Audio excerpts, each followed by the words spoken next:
Let's talk some more about our top story, the suspension of the British Parliament after a long day and night. It went into the early hours of the morning, the debate, and it culminated in another defeat for Prime Minister Boris Johnson, who asked for a snap general election. We have with us Geraint Anderson, who used to work in the City of London as a stockbroker, has written a book called Cityboy, amongst other things. Nice to see you, Geraint. Nice. Give us your take on what's been going on in Parliament in recent days. It's been extraordinary, it's been historic, unprecedented. Yes. You know, every cliche fits. I mean, my basic view is it's a bit like what happened with Parliament versus Charles I in 1641. What happened then? Well, back then, Charles I thought he had the divine right to do whatever he wanted, and Parliament tried to scrutinise and stop him doing certain things. And this caused a civil war.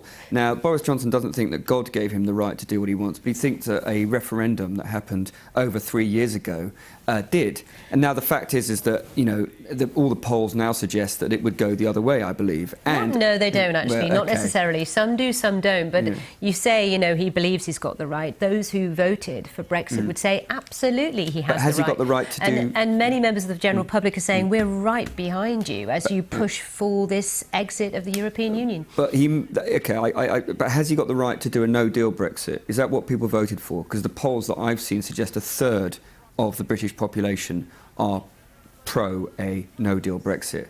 So we have a situation where, in order to basically stymie the Brexit party, as far as I can see, which is the main agenda, we are going to do something that is a massive shot straight to the foot of our own country and our own economy. And he's got all these great ideas about police force being expanded and NHS. We won't have the money to do those if we have a no-deal Brexit, because we will have an economy that suffers. Every expert knows this is the case.